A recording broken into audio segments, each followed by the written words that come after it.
Hi hello friends, welcome back to my channel. My dear villain ಭಾಗ 10.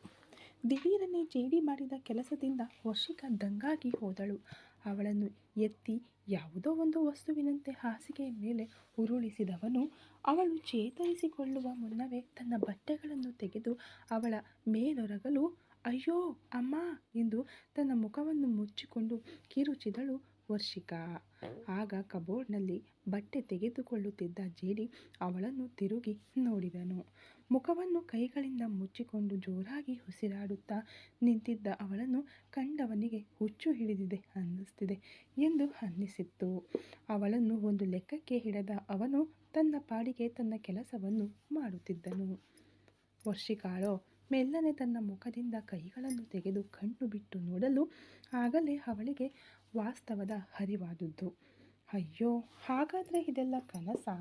ಇದೇನಪ್ಪ ಹಗಲು ದರೋಡೆ ಥರ ಹಗಲು ಕನಸು? ಅದು ಎಚ್ಚರವಾಗಿರುವಾಗಲೇ ವರ್ಷಿ, ನಿನಗೆ ಏನಾಯಿತು ಎಂದು ಅವಳೊಳಗೆ ಕೇಳಿಕೊಂಡಳು. ನನ್ನನ್ನು ಯಾವುದಕ್ಕಾಗಿ ಇಲ್ಲಿಗೆ ಅಪಹರಿಸಿಕೊಂಡು ಬಂದಿದ್ದೀರಿ ಎಂದು ಅವಳು ಕೋಪದಿಂದ ಕಿರುಚಲು ಇಲ್ಲ. ಅದಕ್ಕೆ ಬದಲಾಗಿ ಅವನು ನೀನೇ ಬೇಕು ಎಂದು ಹೇಳಿ ಅವಳನ್ನು ಎತ್ತಿ ಹಾಸಿಗೆಯ ಮೇಲೆ ಹಾಕಲೂ ಇಲ್ಲ, ಅವಳ ಮೇಲೆ ಎರಗಲೂ ಇಲ್ಲ. ಇದೆಲ್ಲ ಒಂದು ನಿಮಿಷದಲ್ಲಿ ಕನಸಾಗಿ ಬಂದು ಅವಳನ್ನು ಕಂಗಾಲಾಗಿಸಿ ಬಿಟ್ಟಿತ್ತು. ನಿಜಕ್ಕೂ ಈ ಕನಸಿಗೆ ಬೆಚ್ಚಿ ಬಿದ್ದಳು ವರ್ಷಿ. ಅಬ್ಬಾ, ತುಂಬ ಒಳ್ಳೆಯ ಸಮಯ, ಕನಸಾಗಿದ್ದಕ್ಕೆ ಸಂತೋಷಪಡು ಎಂದು ಅವಳ ಮನಸ್ಸು ಹೇಳಲು ಅದು ಸರಿನೇ, ಇವನಾದರೋ ಮುಂಗೋಪಿ. ನಾವು ಆ ರೀತಿ ಕೋಪದಿಂದ ಕಿರುಚಿ ಮಾತನಾಡಿದರೆ ಈ ಸೈತಾನನು ಆಕ್ರೋಶದಲ್ಲಿ ಏನು ಬೇಕಾದರೂ ಮಾಡುತ್ತಾನೆ, ಆಮೇಲೆ ಸೀನ್ ಆಗಿಬಿಡುತ್ತೆ. ಅದಕ್ಕೆ ಏನೇ ಇದ್ರೂ ಯೋಚಿಸಿ ಮಾಡು ಎಂದು ಅವಳ ಮೈಂಡ್ ವಾಯ್ಸ್ ಅವಳಿಗೆ ಹೇಳಿಕೊಟ್ಟಿತು. ತಕ್ಷಣ ಯೋಚಿಸಿದಳು ವರ್ಷಿಕಾ. ಕಿರುಚಿ ಗಲಾಟೆ ಮಾಡಿದರೆ ಇವನು ಏನು ಬೇಕಾದರೂ ಮಾಡುತ್ತಾನೆ. ಸಿನಿಮಾದಲ್ಲಿ ಇದೇ ರೀತಿ ತಾನೇ ನಾಯಕಿ ವಿಲ್ಲನ್ ಬಳಿ ಕೋಪದಿಂದ ವರ್ತಿಸಿ ಆಮೇಲೆ ಅವನ ಹಿಡಿತದಲ್ಲಿ ಸಿಕ್ಕಿಕೊಳ್ಳುವುದು. ಆದರೆ ಅಲ್ಲಿ ಅವಳನ್ನು ಕಾಪಾಡಲು ನಾಯಕ ಬರುತ್ತಾನೆ. ನನ್ನನ್ನು ಕಾಪಾಡಲು ಯಾರು ಬರುತ್ತಾರೆ? ಒಂದು ನಾಯಿ ಕೂಡ ಬರಲ್ಲ ಎಂದು ಅವಳ ಮನಸ್ಸು ಹೇಳಲು ಕರೆಕ್ಟ್. ಅದಕ್ಕೆ ಏನೇ ಆದರೂ ಪ್ಲ್ಯಾನ್ ಮಾಡಬೇಕು ಎಂದು ಅರಿತವಳು ಬಹಳ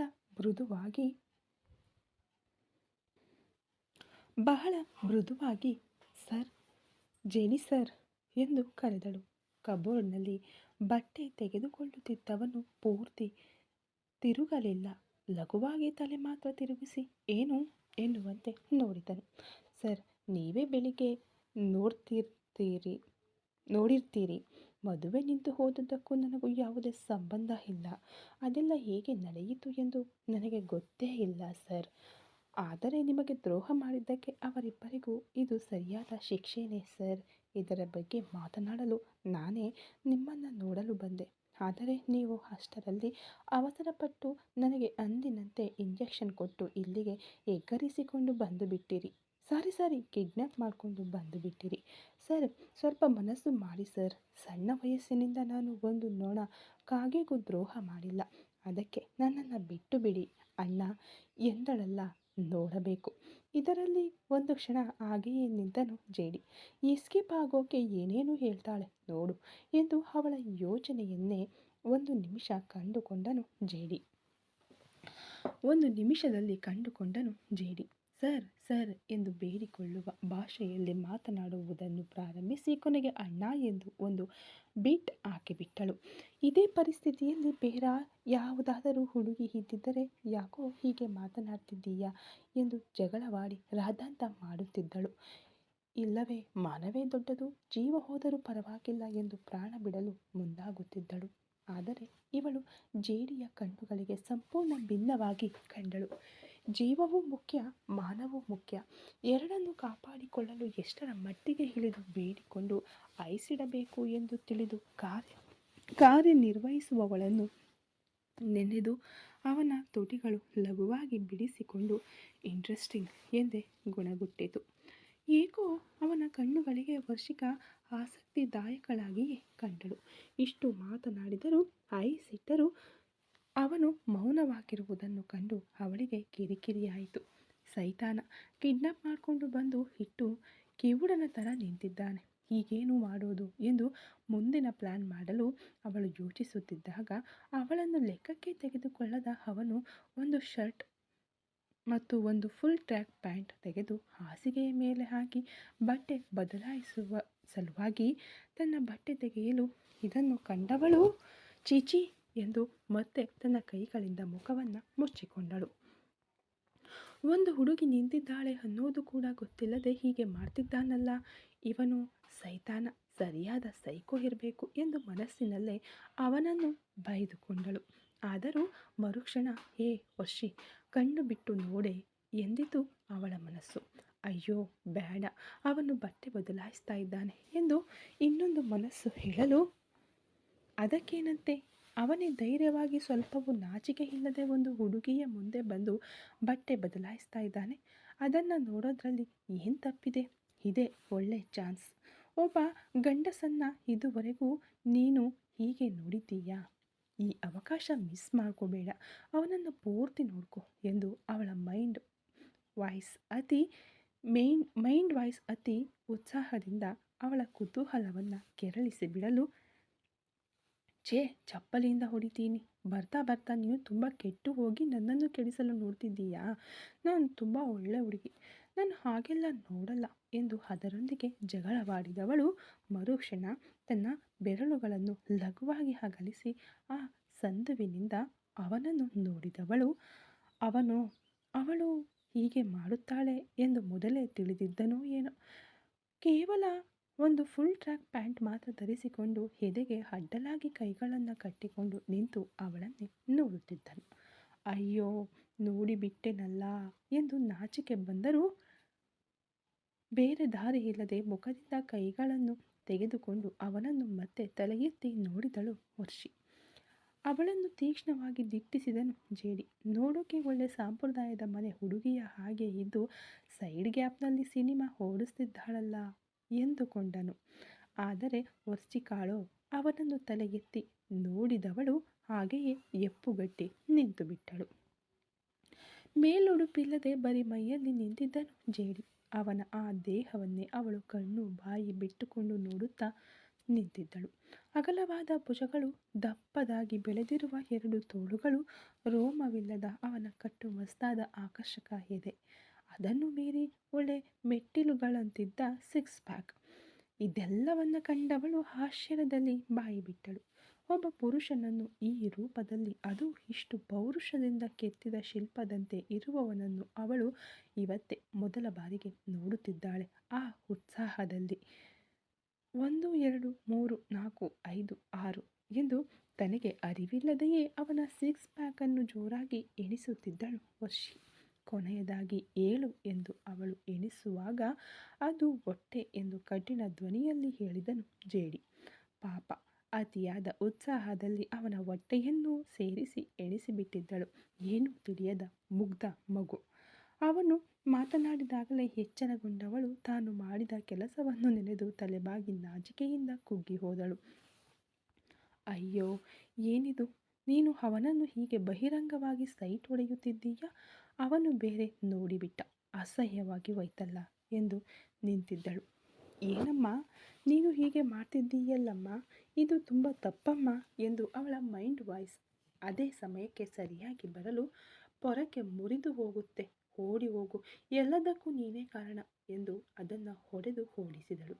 ಎಷ್ಟು ಧೈರ್ಯವಿದ್ದರೆ ನನ್ನನ್ನೇ ಹೀಗೆ ನೋಡ್ತಾಳೆ ಎಂದು ಯೋಚಿಸಿದವನೋ ಬದಲಿಗೆ ಅವಳನ್ನು ಮೇಲಿನಿಂದ ಕೆಳಗಿನವರೆಗೆ ಇಂಚು ಇಂಚಾಗಿ ಕಣ್ಣುಗಳಿಂದಲೇ ಅಳೆದನು. ಇದನ್ನು ಕಂಡವಳೋ ಬದಲಿ ನೋಡಿಬಿಟ್ಟ. ಛೇ, ಇದೆಲ್ಲ ನಿನಗೆ ಬೇಕಿತ್ತಾ ಎಂದು ತನ್ನನ್ನು ತಾನೇ ನೊಂದುಕೊಂಡಳು. ಆಗ ಇಲ್ಲಿ ನೋಡು, ನಿನ್ನ ಫ್ರೆಂಡ್ಸ್ ಎಲ್ಲರನ್ನೂ ನಾನು ಯಾವಾಗಲೂ ಹೊರಗೆ ಬಿಟ್ಟು ಬಿಟ್ಟಿದ್ದೇನೆ. ಅದು ಗೊತ್ತಿಲ್ಲದೆ ನೀನೇ ಬಂದು ನನ್ನ ಬಳಿ ಸಿಕ್ಕಿಕೊಂಡೆ. ಅದಕ್ಕೆ ನಾನು ಜವಾಬ್ದಾರನಲ್ಲ, ಅದು ನಿನ್ನ ತಪ್ಪು. ಇನ್ಮುಂದೆ ನನ್ನಿಂದ ನೀನು ತಪ್ಪಿಸಿಕೊಳ್ಳಲೇ ಸಾಧ್ಯವಿಲ್ಲ. ಅದನ್ನು ಮೀರಿ ನೀನು ಇಲ್ಲಿಂದ ಹೋಗಬೇಕು ಎಂದುಕೊಂಡರೆ 50 ಲಕ್ಷ ಬಡ್ಡಿ ಮತ್ತು ಅಸಲು ಸಮೇತ ಎತ್ತಿಟ್ಟು ಬಿಟ್ಟು ಹೊರಡಬಹುದು ಎಂದು ಕಟ್ಟುನಿಟ್ಟಾದ ಬಡ್ಡಿ ಅಂಗಡಿಯವನಂತೆ ಹೇಳಿದನು.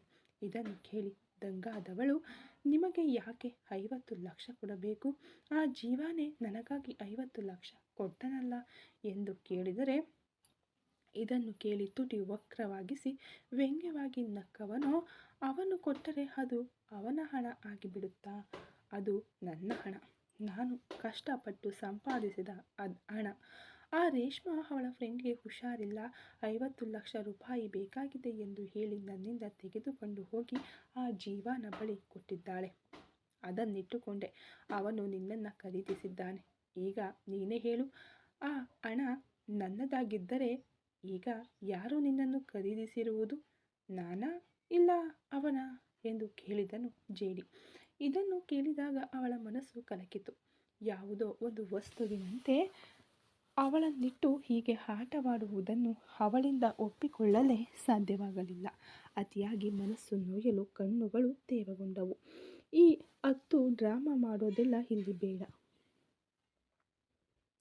ನ್ಯಾಯವಾಗಿ ನೋಡಿದರೆ ನಾನೇ ನಿನ್ನನ್ನು ಬೆಲೆ ಕೊಟ್ಟು ಖರೀದಿಸಿದ್ದೇನೆ. ಆದ್ದರಿಂದ ನೀನು ನನ್ನಿಂದ ತಪ್ಪಿಸಿಕೊಂಡು ಹೋಗಬೇಕು ಅಂದುಕೊಂಡರೆ ಆ 50 ಲಕ್ಷವನ್ನು ಕೊಟ್ಟುಬಿಟ್ಟು ಆಮೇಲೆ ನೀನು ಎಲ್ಲಿಗೆ ಬೇಕಾದರೂ ಹೋಗಬಹುದು. ಅಲ್ಲಿಯವರೆಗೂ ನೀನು ನನ್ನ ಜೊತೆಗೆ ಇರಬೇಕು. ನನ್ನ ಹೆಂಡತಿ ಇಲ್ಲದ ಕೊರತೆಯನ್ನು ನೀನೇ ತೀರಿಸಬೇಕು ಎಂದು ಕುತಂತ್ರದಿಂದ ಹೇಳಿದನು. ಇದನ್ನು ಕೇಳಿ ಅವನನ್ನು ಅಸಹ್ಯವಾಗಿ ನೋಡಿದಳು ವರ್ಷಿಕಾ. ಆರಂಭದಿಂದಲೂ ರಾಂಗಾಗಿ ಮಾತನಾಡ್ತಾ ಇದ್ದೀಯಾ ನೀನು ಎಂದುಕೊಂಡರೂ ಹೊರಗೆ ಮಾತ್ರ ಮಾತುಗಳು ಬರಲಿಲ್ಲ. ಕಣ್ಣುಗಳಲ್ಲಿ ಕಣ್ಣೀರು ಮಾತ್ರ ಹರಿಯುತ್ತಿತ್ತು. ಮರು ನಿಮಿಷ ಆ ಕೋಣೆಯಲ್ಲಿ ಇರದೆ ಗೋಡೆಯ ಬಳಿ ಹೋಗಿ ಮೇಲಿದ್ದ ಒಂದು ಸ್ವಿಚ್ ಒತ್ತಿದನು ಜೇಡಿ. ತಕ್ಷಣ ಆ ಆಟೋಮ್ಯಾಟಿಕ್ ಡೋರ್ ಓಪನ್ ಆಗಲು ಅದನ್ನು ಆಶ್ಚರ್ಯದಿಂದ ನೋಡಿದಳು ವರ್ಷಿಕಾ. ಏನು ಬಾಗಿಲು ಲಿಫ್ಟ್ ಥರ ಓಪನ್ ಆಗ್ತಿದೆ? ಅದು ಗೊತ್ತಿಲ್ಲದೆ ಇಷ್ಟು ಹೊತ್ತು ಏನನ್ನೋ ಹಿಡಿದು ತಡುಕಾಡುತ್ತಿದ್ದೆವಲ್ಲ ಎಂದು ಅವಳು ಯೋಚಿಸುತ್ತಿರಲು, ಆ ಸಮಯದಲ್ಲಿ ಆ ಬಾಗಿಲಿನ ಮೂಲಕ ಜೇಡಿ ಹೊರಗೆ ಹೋಗಲು, ಎಲ್ಲಿ ಅದರೊಳಗೆ ಬಾಗಿಲು ಮುಚ್ಚಿಬಿಟ್ಟರೆ ಏನು ಮಾಡುವುದು ಎಂದು ಭಯಪಟ್ಟವಳೋ ವೇಗವಾಗಿ ಹೆಜ್ಜೆ ಇಡಲು ಅದರಲ್ಲಿ ಸೀರೆ ಸಿಕ್ಕಿಕೊಂಡು ಅವನ ಬೆನ್ನಿನ ಮೇಲೆಯೇ ಹೋಗಿ ದಪ್ ಎಂದು ಬಿದ್ದಳು. ಆದ್ದರಿಂದ ಜೇಡಿಗಂತೂ ಒಂದು ಸಣ್ಣ ಹನಿ ನೋವು ಕೂಡ ಉಂಟಾಗಲಿಲ್ಲ. ಆದರೆ ವರ್ಷಿಕಾಗೆ ಅವನ ಕಬ್ಬಿಣದಂತಹ ಬೆನ್ನಿಗೆ ಡಿಕ್ಕಿ ಹೊಡೆದಿದ್ದರಿಂದ ಅವಳ ಮೃದುವಾದ ಎದೆಗೆ ಪೆಟ್ಟಾಯಿತು. ಅವಳು ಡಿಕ್ಕಿ ಹೊಡೆದ ವೇಗದಲ್ಲಿ ಇಬ್ಬರು ಹೊರಗೆ ಬಂದು ಬಿಟ್ಟರು. ಬಾಗಿಲು ತಾನಾಗಿಯೇ ಕ್ಲೋಸ್ ಆಗಿಬಿಡಲು ತನ್ನ ಬೆನ್ನಿನ ಮೇಲೆ ಬಂದು ಬಿದ್ದವಳನ್ನು ತಿರುಗಿ ನೋಡಿ ಕೊಲೆಗಡುಕನಂತೆ ದಿಟ್ಟಿಸಿದನು ಜೇಡಿ. ಅವಳು ತನ್ನ ಮೃದುವಾದ ಎದೆಯ ಮೇಲೆ ಕೈಯಿಟ್ಟು ಮುಚ್ಚಿಕೊಂಡಂತೆ ನೋವಿನಲ್ಲಿ ಮುಖ ಸಿಡುವಿಸಿಕೊಂಡು ನಿಲ್ಲಲು, ಸ್ವಲ್ಪ ಕಣ್ಣುಗಳನ್ನು ಕೆಳಗಿಳಿಸಿ ಅದನ್ನು ಕಂಡವನು ಏನು ಎಂದು ಬೆದರಿಸುವಂತೆ ಕೇಳಿದನು. ಅದಕ್ಕೆ ಲಘುವಾಗಿ ಹೆದರಿದವಳೋ, ನೋವಾಗ್ತಿದೆ ಎಂದು ಸತ್ಯವನ್ನು ಹೇಳಿಬಿಡಲು, ಅದಕ್ಕೆ ನಾನು ಏನು ಮಾಡಬೇಕು ಹೇಳು, ಸ್ಪೆಷಲ್ ಆಗಿ ಮಾಡಿಬಿಡೋಣ ಎಂದು ಹೇಳಿದವನನ್ನು ಕಂಡು ಕಣ್ಣರಳಿಸಿ ನಿಂತಳು ವರ್ಷಿಕಾ. ಇಲ್ಲಿ ಪೊಲೀಸ್ ಠಾಣೆಯಲ್ಲಿದ್ದ ರೇಷ್ಮಾ ಅಳುತ್ತಾ ಕಿರುಚುತ್ತಾ ರಾದ್ದಾಂತ ಮಾಡುತ್ತಿದ್ದಳು. ನನಗೂ ಇದಕ್ಕೂ ಯಾವುದೇ ಸಂಬಂಧವಿಲ್ಲ. ಯಾಕಾಗಿ ನನ್ನನ್ನು ಅರೆಸ್ಟ್ ಮಾಡಿ ಕರ್ಕೊಂಡು ಬಂದಿದ್ದೀರಾ ಎಂದು ಅವಳು ಕೇಳಲು, ಏನೂ ಸಂಬಂಧ ಇಲ್ವಾ? ನೀನೇ ಬಂದೂಕಿನಿಂದ ಆ ಜೀವನಿಗೆ ಶೂಟ್ ಮಾಡಿದ್ದೀಯಾ. ಅವನು ಈಗ ಜೀವನ್ಮರಣ ಹೋರಾಟ ಮಾಡುತ್ತಾ ಆಸ್ಪತ್ರೆಯಲ್ಲಿದ್ದಾನೆ. ಕೊಲೆಗೆ ಯತ್ನಿಸಿಬಿಟ್ಟು ಒಳ್ಳೆಯವಳ ತರಹ ನಟಿಸ್ತಾ ಇದೀಯಾ ಎಂದು ಅವಳ ಕಪಾಳಕ್ಕೆ ಹೊಡೆದಳು ಆ ಮಹಿಳಾ ಪೊಲೀಸ್. ಇಲ್ಲ, ನಾನು ಕೊಲೆ ಮಾಡಿಲ್ಲ ಎಂದು ರೇಷ್ಮಾ ಹೇಳಿದ್ದನ್ನು ಯಾರೂ ಲೆಕ್ಕಿಸಲಿಲ್ಲ. ಪ್ಲೀಸ್ ನನ್ನನ್ನು ನಂಬಿ. ನೀವು ನನ್ನನ್ನು ಹೀಗೆ ಅರೆಸ್ಟ್ ಮಾಡಿ ಕರ್ಕೊಂಡು ಬಂದಿರೋದು ನನ್ನ ಗಂಡನಿಗೆ ಗೊತ್ತಾದರೆ ಆಮೇಲೆ ಪರಿಣಾಮಗಳು ಕೆಟ್ಟದಾಗಿರುತ್ತವೆ. ನನ್ನ ಹಸ್ಬೆಂಡ್ ಬೇರೆ ಯಾರೂ ಅಲ್ಲ, ಜೇಡಿ ಅವರೇ ನನ್ನ ಹಸ್ಬೆಂಡ್. ನಾನು ಅವರ ವೈಫ್ ಎಂದು ಅವಳು ಹೇಳಿದಾಗ ಠಾಣೆಯಲ್ಲಿದ್ದವರೆಲ್ಲರೂ ಅವಳನ್ನೇ ನೋಡಿದರು. ಅವನ ಹೆಸರನ್ನು ಹೇಳಿದ ಕೂಡಲೇ ಎಲ್ಲರಿಗೂ ಸ್ವಲ್ಪ ಭಯ ಆವರಿಸಿದ್ದು ಮಾತ್ರ ನಿಜ. ಆದರೂ ಅವಳು ಹೇಳಿದ್ದನ್ನು ನಂಬದೆ, ಏನು ಮುಂದಿನ ಕತೆ ರೆಡಿ ಮಾಡಿದ್ಯಾ? ಜೇಡಿ ಸರ್ಗೆ ಇನ್ನೂ ಮದುವೆಯಾಗೇ ಇಲ್ಲ, ನಮಗೇನು ಗೊತ್ತಿಲ್ಲ ಅಂತ ಅಂದ್ಕೊಂಡಿದ್ದೀಯಾ ಎಂದು ಒಬ್ಬ ಪೊಲೀಸ್ ಅಧಿಕಾರಿ ಕೇಳಲು, ಅಯ್ಯೋ ಇಲ್ಲ, ನಾನು ಹೇಳ್ತಿರೋದು ನಿಜ. ನಾವು ಸೀಕ್ರೆಟ್ ಆಗಿ ಮದುವೆಯಾಗಿದ್ದೀವಿ. ನಿಮಗೆ ಅನುಮಾನ ಇದ್ದರೆ ನನ್ನ ಫೋನ್ ಕೊಡಿ, ನಾನು ಅವರಿಗೆ ಫೋನ್ ಮಾಡ್ತೀನಿ ಎಂದು ಅವಳು ಹೇಳಲು, ಸರ್, ಈ ಹುಡುಗಿ ಏನು ಹೇಳ್ತಿದ್ದಾಳೆ? ಇದು ನಿಜವೋ ಸುಳ್ಳೋ ಎಂದು ಆ ಮಹಿಳಾ ಪೊಲೀಸ್ ಮತ್ತೊಬ್ಬ ಅಧಿಕಾರಿಯನ್ನು ಕೇಳಲು, ಗೊತ್ತಿಲ್ಲ, ಆದರೆ ಇರಬಹುದು. ಯಾಕಂದರೆ ಈ ರೇಷ್ಮಾ ಕೂಡ ಸಿನಿಮಾ ನಟಿ ತಾನೆ. ಘಟನೆ ನಡೆದ ಕಲ್ಯಾಣ ಮಂಟಪದಲ್ಲಿಯೂ ಇಬ್ಬರು ಒಟ್ಟಿಗೆಯೇ ಬಂದಿದ್ದರು ಎಂಬ ನ್ಯೂಸ್ ಬಂದಿತ್ತು. ಸರಿ, ಆ ಹುಡುಗಿಯ ಫೋನ್ ಕೊಡಿ, ಫೋನ್ ಮಾಡಲಿ ಎಂದು ಹೇಳಿದ ಕೂಡಲೇ ಅವಳ ಫೋನನ್ನು ಅವಳಿಗೆ ಒಪ್ಪಿಸಲಾಯಿತು. ಅವಳು ಜೇಡಿ ನಂಬರ್ಗೆ ಕಾಲ್ ಮಾಡಿದಳು. ರಿಂಗ್ ಹೋಗುತ್ತಿತ್ತು. ಆ ಸಮಯದಲ್ಲಿ ಪೊಲೀಸ್ ಅಧಿಕಾರಿಗಳೆಲ್ಲರಿಗೂ ಎದೆ ಢವ ಢವ ಎನ್ನುತ್ತಿತ್ತು. ಜೇಡಿ ಬಗ್ಗೆ ಅವರಿಗೂ ಗೊತ್ತಿಲ್ಲದೆ ಇರಲಿಲ್ಲ. ಅವನ ಹೆಂಡತಿಯನ್ನು ಅರೆಸ್ಟ್ ಮಾಡಿ ಇಟ್ಟುಕೊಂಡರೆ ಸುಮ್ಮನೆ ಬಿಡುತ್ತಾನಾ? ಕೊಂದು ಬಿಡುತ್ತಾನಲ್ಲವೇ? ಆ ಭಯದಲ್ಲಿ ಅವರು ನಿಂತಿರಲು ಪೂರ್ತಿ ರಿಂಗ್ ಆಗಿ ಕಟ್ಟಾಯಿತು. ಇದರಿಂದ ಕಂಗಾಲಾದ ರೇಷ್ಮಾ ಮತ್ತೆ ಮತ್ತೆ ಕರೆ ಮಾಡಿ ನೋಡಿದಳು. ಆದರೆ ಪ್ರಯೋಜನವಾಗಲಿಲ್ಲ. ಕೊನೆಗೆ ಕಾಲ್ ಬ್ಯುಸಿ ಎಂದು ಬಂತು. ತಕ್ಷಣ ಅವಳ ಕೈಯಲ್ಲಿದ್ದ ಫೋನನ್ನು ಕಸಿದುಕೊಂಡ ಒಬ್ಬ ಪೇದೆ, ಸಾಕು ನಿನ್ನ ನಾಟಕ. ನೀನು ಅವರ ವೈಫ್ ಆಗಿದ್ರೆ ಯಾಕಾಗಿ ನಿನ್ನ ಫೋನ್ ಅವರು ರಿಸೀವ್ ಮಾಡದೇ ಇರ್ತಾರೆ? ಇದರಿಂದಲೇ ತಿಳಿಯುತ್ತದೆ ನಿನ್ನ ಲಕ್ಷಣದ ಬಗ್ಗೆ ಎಂದು ಅವಳನ್ನು ಅನುಮಾನಿಸಿದವನು, FIR ಹಾಕಿದ್ರಾ ಎಂದು ಕೇಳಿದನು. ಹಾಂ, ಹಾಕಾಯ್ತು ಸರ್ ಎಂದರು. ಅದೇ ಸಮಯದಲ್ಲಿ ಆಸ್ಪತ್ರೆಯಲ್ಲಿ ಜೀವನ್ಮರಣ ಹೋರಾಟ ನಡೆಸುತ್ತಿದ್ದ ಜೀವ, ಅವನ ತಾಯಿ ತಂದೆ ಹೊರಗಡೆ ಕಂಗಾಲಾಗಿ ನಿಂತಿರಲು ಅವರೊಂದಿಗೆ ವರ್ಷಿಕಾಳ ಚಿಕ್ಕಮ್ಮ ಚಿಕ್ಕಪ್ಪ ಅಕ್ಕ ಕೂಡ ಆತಂಕದಿಂದ ನಿಂತಿದ್ದರು. 50 ಲಕ್ಷ ಕೊಟ್ಟವನಲ್ಲವೇ? ಆ ಆತಂಕ ಅವರಿಗೆ ಇರಬೇಕಲ್ಲವಾ? ಅವನನ್ನಿಟ್ಕೊಂಡು ಇನ್ನಷ್ಟು ಸಂಪಾದಿಸಬಹುದು ಅಂತ ಬೇರೆ ಯೋಚಿಸಿದ್ದರು. ಅದಕ್ಕೆ ಅವನಿಗೆ ಏನೂ ಆಗಬಾರದು ಎಂದು ಎಲ್ಲ ದೇವರನ್ನು ಪ್ರಾರ್ಥಿಸುತ್ತಿದ್ದರು. ಅವನು ಇಲ್ಲಿ ಆಸ್ಪತ್ರೆಗೆ ದಾಖಲಾಗಿನಿಂದ ಡಾಕ್ಟರ್ಗಳು ಸರದಿಯಂತೆ ಟ್ರೀಟ್ಮೆಂಟ್ ಮಾಡುತ್ತಲೇ ಇದ್ದಾರೆಯೇ ಹೊರತು ಯಾರೂ ಏನು ಹೇಳುವ ಲಕ್ಷಣವಿರಲಿಲ್ಲ. ಹೀಗೆಯೇ ರಾತ್ರಿಯಾಗಿ ಬಿಟ್ಟಿತ್ತು. ಆ ಸಮಯಕ್ಕೆ ಸರಿಯಾಗಿ ಒಬ್ಬ ಡಾಕ್ಟರ್ ಜೀವನ ಕೋಣೆಯಿಂದ ಹೊರಗೆ ಬರಲು ಅವರನ್ನು ಹಿಡಿದುಕೊಂಡವರು, ಏನಾಯಿತು ಡಾಕ್ಟರ್, ನನ್ನ ಮಗನಿಗೆ ಏನಾಯಿತು ಎಂದು ಜೀವನ ಅಮ್ಮ ಅಳಲು, ಇದಕ್ಕೂ ಮೀರಿ ಆಗೋದಕ್ಕೆ ಏನೂ ಇಲ್ಲ. ಮನುಷ್ಯ ಬದುಕಲು ಬೇಕಾದ 3: ಉಸಿರಿನ ನಾಡಿ, ರಕ್ತದ ನಾಡಿ, ಜೀವನಾಡಿ. ಇದರಲ್ಲಿ ಮೊದಲ 2 ಹಾನಿಯಾದರೂ ಪ್ರಯತ್ನಪಟ್ಟು ಕಾಪಾಡಬಹುದು. ಆದರೆ ನಿಮ್ಮ ಮಗನಿಗೆ ಪೆಟ್ಟಾಗಿರೋದು ಜೀವನಾಡಿ ಅಂದರೆ ಮರ್ಮಾಂಗಕ್ಕೆ. ಅದಕ್ಕೆ ಇನ್ಮುಂದೆ ಎಲ್ಲವೂ ಆ ದೇವರ ಇಚ್ಛೆ ಎಂದು ಡಾಕ್ಟರ್ ಮೇಲಕ್ಕೆ ನೋಡಿ ಕೈ ಮುಗಿಯಲು, ಏನು ಕರ್ಮವಯ್ಯ ಇದು ಎಂದು ಅವರನ್ನು ನೋಡಿದವರು, ಏನು ಡಾಕ್ಟರ್, ಏನೋ ಹೇಳ್ತಿದ್ದೀರಾ, ಮಾತೇ ಅರ್ಥ ಆಗ್ತಿಲ್ಲ ಎಂದು ಕೇಳಿದರು. ಒಬ್ಬ ಗಂಡಸಿಗೆ ತುಂಬ ಸೆನ್ಸಿಟಿವ್ ಆದ ಜಾಗ ಎಂದರೆ ಅದು ಅವನ ಜೀವನಾಡಿ ಅಂದರೆ ಮರ್ಮಾಂಗ. ಅಲ್ಲಿಗೆ ಗುಂಡು ಬಿದ್ದಿದೆ. ಇಷ್ಟು ಹೊತ್ತು ಬದುಕಿರುವುದೇ ಹೆಚ್ಚು ಎಂದು ಡಾಕ್ಟರ್ ಹೇಳಲು, ಅಯ್ಯೋ ಎಂದು ತಲೆಗೆ ಹೊಡೆದುಕೊಂಡು ಅತ್ತಳು ಜೀವನ ಅಮ್ಮ. ಡಾಕ್ಟರ್ ಪ್ಲೀಸ್ ನಮ್ಮ ಮಗನನ್ನು ಹೇಗಾದರೂ ಮಾಡಿ ಕಾಪಾಡಿ ಎಂದು ಜೀವನ ಅಪ್ಪ ಹೇಳಲು, ಹೌದು ಡಾಕ್ಟರ್, ನಮ್ಮ ಅಳಿಯನನ್ನು ಕಾಪಾಡಿಕೊಡಿ, ಅವರು ತುಂಬ ಒಳ್ಳೆಯವರು ಎಂದು ವರ್ಷಿಕಾಳ ಚಿಕ್ಕಮ್ಮ ಚಿಕ್ಕಪ್ಪ ಕೂಡ ತಮ್ಮ ಪಾಲಿಗೆ ಅತ್ತರು. ನಮ್ಮ ಕೈಲಾದಷ್ಟು ನಾವು ಟ್ರೈ ಮಾಡ್ತೀವಿ. ಆದರೆ ಅವರು ಪ್ರಾಣಾಪಾಯದಿಂದ ಪಾರಾಗಿ ಬಂದರೂ ಕೂಡ ಇನ್ಮುಂದೆ ವೈವಾಹಿಕ ಜೀವನದಲ್ಲಿ ಅವರು ಪಾಲ್ಗೊಳ್ಳಲು ಸಾಧ್ಯವಿಲ್ಲ ಎಂದು ನಾಜೂಕಾಗಿ ಹೇಳಿಬಿಟ್ಟು ಡಾಕ್ಟರ್ ಹೊರಟು ಹೋದರು. ಇದನ್ನು ಕೇಳಿದವರು, ಅಯ್ಯೋ ಹೋಯ್ತಾ ಎಂದು ತಲೆಯ ಮೇಲೆ ಕೈ ಹೊತ್ತು ಕುಳಿತುಬಿಟ್ಟರು. ಇದಕ್ಕೆಲ್ಲ ಕಾರಣನಾದವನು ಇಲ್ಲಿ ತನ್ನ ಬೆನ್ನಿಗೆ ಬಂದು ಡಿಕ್ಕಿ ಹೊಡೆದವಳನ್ನು ನೋಡಿ ಅಪಾರ್ಥದ ಪ್ರಶ್ನೆಯನ್ನು ಕೇಳಿಬಿಟ್ಟಿದ್ದನು. ನೋವಾಗ್ತಿದೆಯಾ? ನಾನು ಏನು ಮಾಡಬೇಕು ಅಂತ ಹೇಳು, ಭರ್ಜರಿಯಾಗಿ ಮಾಡಿಬಿಡೋಣ ಎಂದು ಅವನು ಹೇಳಿದ್ದನ್ನು ಕೇಳಿ ಕಣ್ಣರಳಿಸಿ ಗಾಬರಿಯಿಂದ ನಿಂತಳು ವರ್ಷಿಕಾ. ಈ ಮಾತಿನ ಅರ್ಥ 1 ನಿಮಿಷದ ನಂತರವೇ ಅವಳಿಗೆ ಹೊಳೆದದ್ದು. ಒಬ್ಬ ಪುರುಷ ತನ್ನನ್ನು ನೋಡಿ ಇಂತಹ ಒಂದು ಪ್ರಶ್ನೆ ಕೇಳಿದ್ದರಿಂದ ಅವಳ ದೇಹವೆಲ್ಲ ನಾಚಿಕೆಯಿಂದ ಕೆಂಪಾಗಿ ಹೋಯಿತು. ಆದರೂ ಒಂದು ಕಡೆ ಕೋಪವು ಉಕ್ಕಿ ಬರುತ್ತಿತ್ತು. ದಿಮಾಕಿನವನು ಹೇಗೆ ಮಾತನಾಡ್ತಿದ್ದಾನೆ ನೋಡು ಎಂದು ಮನಸ್ಸಿನಲ್ಲೇ ಬೈದುಕೊಂಡಳು. ಆ ಸಮಯದಲ್ಲಿ ಅವಳಿಗೆ ತುಂಬ ಹತ್ತಿರವಾಗಿ ಬಂದವನು ಗೋಡೆಯಾಗಿ ಅವಳನ್ನು ಬಂಧಿಸಿದನು. ಅವಳ ಬಲವಾದ 2 ಕೈಗಳ ನಡುವೆ ಮೊಲದ ಮರಿಯಂತೆ ಬೆಕ್ಕಸ ಬೆರಗಾಗಿ ಕಣ್ಣು ಬಿಡುತ್ತಾ ನಿಂತಿದ್ದಳು ವರ್ಷಿಕಾ.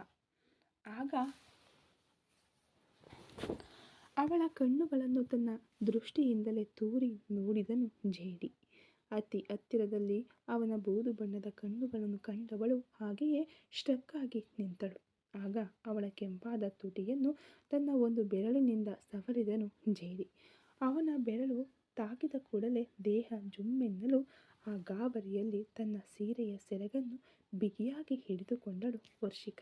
ಭಯ ಮತ್ತು ನಡುಕದಿಂದ ಅವಳಿಗೆ ಬೆವರಲು ಪ್ರಾರಂಭಿಸಿತು. ಅವಳು ಮನಸ್ಸು ಮಾಡಿದರೆ ಅವನ ಎದೆಯ ಮೇಲೆ ಕೈಯಿಟ್ಟು ಅವನನ್ನು ದೂಡಿ ಬಿಡಲು ಸಾಧ್ಯವಾಗದಿದ್ದರೂ ಪ್ರಯತ್ನವಾದರೂ ಮಾಡಬಹುದಿತ್ತು. ಆದರೆ ಅದನ್ನು ಮಾಡದೆ ಯಾವುದೋ ವಶೀಕರಣಕ್ಕೆ ಒಳಗಾದವಳಂತೆ ಭಯದಿಂದ ನಿಂತಳು. ಅವಳ ತುಟಿಯನ್ನು ಒಂದು ಬೆರಳಿನಿಂದ ಮೆಲ್ಲನೆ ಸವರಿದವನು ಅದಕ್ಕೂ ಮೀರಿ ಮುಂದೆ ಹೋಗಲಿಲ್ಲ. ತನ್ನ ಕೈಯನ್ನು ಹಿಂದಕ್ಕೆ ತೆಗೆದುಕೊಂಡನು. ಆದರೆ ಅವಳೇ ಇನ್ನೂ ಪ್ರಜ್ಞೆಗೆ ಬಂದಿರಲಿಲ್ವಲ್ಲ. ಇನ್ನೂ ಅದೇ ಸ್ಥಿತಿಯಲ್ಲಿ ಹಾಗೆಯೇ ಎಪ್ಪುಗಟ್ಟಿ ನಿಂತಿದ್ದಳು. ಅದನ್ನು ಕಂಡು ತನ್ನ ಗಂಟಲು ಸರಿಪಡಿಸಿಕೊಂಡವನು, ಏನು ಹಾಗೆ ನಿಂತಿದ್ದೀಯಾ? ರೂಮ್ ಒಳಗೆ ನನ್ನ ದೇಹವನ್ನು ಹಾಗೆ ನೋಡ್ತಿದ್ದೆ, ಈಗ ನೋಡಿದರೆ ನನ್ನ ಮೇಲೆಯೇ ಬಂದು ಬೀಳ್ತಿದ್ದೀಯಾ? ಅಷ್ಟು ಆಸೆಯಾ ಏನು ಎಂದು ಜೇಡಿ ಕೇಳಲು ಈ ಮಾತುಗಳಿಂದ ದಂಗಾಗಿ ಹಾಗೆಲ್ಲ ಏನೂ ಇಲ್ಲ ಎಂದು ಹೇಳಲು ಬರುವ ಮುನ್ನವೇ, ಸರಿ, ಅರ್ಥ ಆಗ್ತಿದೆ, ಅದರಲ್ಲಿ ಏನೂ ತಪ್ಪಿಲ್ಲ. ಆದರೆ ಆತುರ ಪಡಬೇಡ. ಹೋಗಿ ಊಟ ಮಾಡಿಕೊಂಡು ಬಂದು ಚೈತನ್ಯದಿಂದ ಫಸ್ಟ್ ನೈಟ್ ಶುರು ಮಾಡೋಣ. ನೀನು ಬಂದು ಚೆನ್ನಾಗಿ ಊಟ ಮಾಡು. ಇಲ್ಲ ಅಂದರೆ ಆಮೇಲೆ ಮುಖ್ಯವಾದ ಸಮಯದಲ್ಲಿ ಮೂರ್ಛೆ ಹೋಗಿ ಬಿದ್ದರೆ ಪಾಪ ಅಂತ ಬಿಡೋದೇ ಇಲ್ಲ. ಒಡೆದು ಎಬ್ಬಿಸಿ ಮತ್ತೆ ಮೊದಲಿನಿಂದ ಸ್ಟಾರ್ಟ್ ಮಾಡ್ತೀನಿ. ನಿನಗೆ ಅರ್ಥ ಆಗುತ್ತೆ ಅಂತ ಅಂದ್ಕೊಂಡಿದ್ದೀನಿ ಎಂದು ಎಚ್ಚರಿಸುವ ಧಾಟಿಯಲ್ಲಿ ಹೇಳಿಬಿಟ್ಟು ನೇರವಾಗಿ ಮೆಟ್ಟಿಲುಗಳನ್ನು ಇಳಿದು ಬಂದು ಡೈನಿಂಗ್ ಟೇಬಲ್ ಬಳಿ ಕುಳಿತನು ಜೇಡಿ. ಅವನು ಹೋದ ನಂತರವೂ ಅವನು ಹಾಡಿ ಹೋದ ಮಾತುಗಳು ಅವಳ ಕಿವಿಯಲ್ಲಿ ಗುಯಿಂಗ್ ಎನ್ನುತ್ತಲೇ ಇರಲು ಭಯದಿಂದ ಹೃದಯ ವೇಗವಾಗಿ ಬಡಿದುಕೊಂಡಿತು. ಅಯ್ಯಯ್ಯೋ, ಇವತ್ತು ಇವನು ನಮ್ಮನ್ನು ಬಿಡುವ ಹಾಗೆ ಕಾಣಿಸ್ತಿಲ್ವಲ್ಲ ಎಂದು ಯೋಚಿಸಿ ಕಂಗಾಲಾದವಳು ಕದಲಲೇ ಇಲ್ಲ. ಡೈನಿಂಗ್ ಟೇಬಲ್ ಬಳಿ ಜೇಡಿ ಕುಳಿತೊಡನೆ ಕೆಲಸದಾಳುಗಳು ಧಾವಂತದಿಂದ ಅವನಿಗೆ ಊಟ ಬಡಿಸಿದರು. ಅದನ್ನು ಅವನು ಆನಂದಿಸುತ್ತಾ ಸವಿದು ತಿನ್ನಲಾರಂಭಿಸಿದನು. ಅದು ಅವಳನ್ನು ಒಂಥರ ನೋಟದಿಂದ ನೋಡುತ್ತಲೇ. ಇದನ್ನು ಕಂಡ ಅವಳಿಗೋ ಗಂಟಲು ಕಟ್ಟಿಕೊಂಡಿತು. ಅಯ್ಯೋ, ಒಂಥರ ನೋಡ್ತಿದ್ದಾನಲ್ಲ, ಬಿಟ್ಟರೆ ನಮ್ಮನ್ನೇ ಕಚ್ಚಿ ತಿಂದು ಬಿಡ್ತಾನೆ ಅನ್ನಿಸ್ತಿದೆ, ಸರಿಯಾದ ಸೈತಾನ ಎಂದುಕೊಂಡವಳಿಗೋ ಅವನು ತಿನ್ನುತ್ತಿದ್ದಂತೆಯೇ ಅವಳಿಗೂ ಹಸಿವು ಶುರುವಾಯಿತು. ಅವಳು ಸರಿಯಾಗಿ ಊಟ ಮಾಡಿ 2 ದಿನಗಳೇ ಕಳೆದಿತ್ತು. ಇದ್ದ ಮಾನಸಿಕ ಒತ್ತಡದಲ್ಲಿ ಊಟ ಮಾಡುವ ಯೋಚನೆಯೇ ಬಂದಿರಲಿಲ್ಲ. ಅದರಿಂದಾಗಿ ಈಗ ಹೊಟ್ಟೆ ತಾಳ ಹಾಕಲು ಪ್ರಾರಂಭಿಸಿತು. ಸುಮ್ಮನೆ ನಾವು ಹೋಗಿ ಊಟ ಮಾಡಿಬಿಡೋಣವಾ ಎಂದು ಯೋಚಿಸಲು, ಬೇಡ ಕಣೆ, ನೀನು ತಿಂದರೆ ಅವನು ನಿನ್ನನ್ನು ಫಸ್ಟ್ ನೈಟ್ಗೆ ಕರೀತಾನೆ ಎಂದು ಮನಸ್ಸು ಎಚ್ಚರಿಸಲು, ಆದರೆ ಹೊಟ್ಟೆಯು ಅದಕ್ಕೆ ತದ್ವಿರುದ್ಧವಾಗಿ ಏನಾದರೂ ಬೇಕೇ ಬೇಕು ಎಂದು ಹಠ ಹಿಡಿಯಿತು. ಹಾಗಾಗಿ ಅವನು ಏನು ತಿನ್ನುತ್ತಿದ್ದಾನೆ ಎಂದು ಸ್ವಲ್ಪ ಇಣುಕಿ ನೋಡಿದಳು ವರ್ಷಿ. ಪೂರಿ, ಆಲೂಗೆಡ್ಡೆ ಮಸಾಲ, ಜೊತೆಗೆ ತೆಂಗಿನಕಾಯಿ ಚಟ್ನಿ, ಸೈಡ್ ಡಿಶ್ ಆಗಿ ಪಡ್ಡು, ಅದಕ್ಕೆ ನಂಚಿಕೊಳ್ಳಲು ಕೆಂಪಾದ ಖಾರ ಚಟ್ನಿ. ಇದೆಲ್ಲವನ್ನು ಬಹಳ ತಾಳ್ಮೆಯಿಂದ ಜೊತೆಗೆ ನಿಧಾನವಾಗಿ ಹೇಗೆ ತಿನ್ನಬೇಕು ಹಾಗೆ ಸವಿದು ತಿನ್ನುತ್ತಿದ್ದನು ಜೇಡಿ. ಅವನು ತಿನ್ನುವುದನ್ನು ನೋಡಿದರೇನೆ ಬೇರೆಯವರಿಗೂ ತಿನ್ನುವ ಆಸೆ ಬಂದು ಬಿಡಬೇಕು, ಅಷ್ಟರ ಮಟ್ಟಿಗಿತ್ತು. ತುಂಬ ರಸಿಕ ಮನುಷ್ಯನಂತಿದ್ದಾನೆ, ಎಷ್ಟು ಚೆನ್ನಾಗಿ ತಿನ್ನುತ್ತಿದ್ದಾನೆ ಎಂದು ಅವಳ ಮೈಂಡ್ ವಾಯ್ಸ್ ಅವನಿಗೆ ಬೆಂಬಲವಾಗಿ ಮಾತನಾಡಲು, ಇದೆಲ್ಲ ಚೆನ್ನಾಗಿಯೇ ಇದೆ, ಆದರೆ ಅವನು ಮಾಡೋದು ಮಾತ್ರ ಕೆಟ್ಟದಾಗಿದೆ ಎಂದು ಹೇಳಿ ಅದನ್ನು ಆಫ್ ಮಾಡಿದವಳು ಅದಕ್ಕೂ ಮೀರಿ ಯಾವುದರ ಬಗ್ಗೆಯೂ ಯೋಚಿಸದೆ ಎಲ್ಲವನ್ನು ತ್ಯಜಿಸಿದವಳಂತೆ ವೇಗವಾಗಿ ಮೆಟ್ಟಿಲುಗಳನ್ನಿಳಿದು ಕೆಳಗೆ ಬಂದವಳು, ಎಲ್ಲಿ ಅವನ ಎದುರಿಗೆ ಕುಳಿತರೆ ಆ ಕಣ್ಣುಗಳಿಂದ ನೋಡೇ ತಿನ್ನಲು ಬಿಡದೆ ಮಾಡಿಬಿಡುತ್ತಾನೋ ಎಂದು ಯೋಚಿಸಿ ಅವನಿಂದ 2 ಕುರ್ಚಿ ದೂರದಲ್ಲಿ ಕುಳಿತಳು. ಅವಳು ಹೀಗೆ ಬರುತ್ತಾಳೆ ಎಂದು ಮೊದಲೇ ತಿಳಿದಿದ್ದನೋ ಏನೋ. ಇದನ್ನು ಕಂಡು ವ್ಯಂಗ್ಯವಾಗಿ ತುಟಿ ವಕ್ರವಾಗಿಸಿದವನು ಜೇಡಿ. ವರ್ಷಿಕಾಳೋ ಅವನನ್ನು ತಲೆ ಎತ್ತಿಯೂ ನೋಡಲಿಲ್ಲ. ಊಟ ಬಡಿಸಿರಪ್ಪ ಎನ್ನುವ ಶೈಲಿಯಲ್ಲಿ ಕೆಲಸದವರನ್ನೇ ನೋಡಿದಳು. ಅವರು ಆದೇಶಕ್ಕಾಗಿ ಜೇಡಿಯ ಕಡೆ ನೋಡಿದರು. ಅವನು ಕಣ್ಣುಗಳಿಂದಲೇ ಎಂದು ಹೇಳಿದ ಮೇಲೆಯೇ ಅವಳಿಗೆ ಊಟ ತಂದಿಟ್ಟರು. ಇದನ್ನು ಕಂಡ ಅವಳಿಗೋ ಆಯಾಸವೆನಿಸಿತು. ಕಣ್ಣುಗಳಿಂದಲೇ ಎಲ್ಲರನ್ನೂ ಕಟ್ಟಿ ಆಳ್ತಿದ್ದಾನಲ್ಲ, ಹೇಗೆ ಸಾಧ್ಯವೋ ಎಂದು ಯೋಚಿಸಿದವಳು ಮರುಕ್ಷಣ ತನ್ನ ಮುಂದೆ ಬಂದ ಪೂರಿ ಮತ್ತು ಆಲೂಗೆಡ್ಡೆ ಮಸಾಲವನ್ನು ಹಸಿದ ಹುಲಿಯಂತೆ ತಿನ್ನಲಾರಂಭಿಸಿದಳು. ಅದೇ ಸಮಯಕ್ಕೆ ಊಟ ಮುಗಿಸಿ ತನ್ನ ಕೋಣೆಗೆ ಬಂದ ಜೇಡಿ ಅವಳಿಗಾಗಿ ಕಾಯುತ್ತಿದ್ದನು, ಬಹಳ ಕಾತುರದಿಂದ. ಈ ಕತೆ ಇನ್ನು ಮುಂದುವರಿಯುವುದು. ದಯವಿಟ್ಟು ಸ್ಟೋರಿ ಇಷ್ಟ ಆಗ್ತಾ ಇದ್ದರೆ ಲೈಕ್ ಮಾಡಿ, ಶೇರ್ ಮಾಡಿ, ಕಮೆಂಟ್ ಮಾಡಿ, ಹಾಗೆ ಸಬ್ಸ್ಕ್ರೈಬ್ ಮಾಡ್ಕೊಂಡು ವಿಡಿಯೋ ನೋಡಿ. Thank you so much.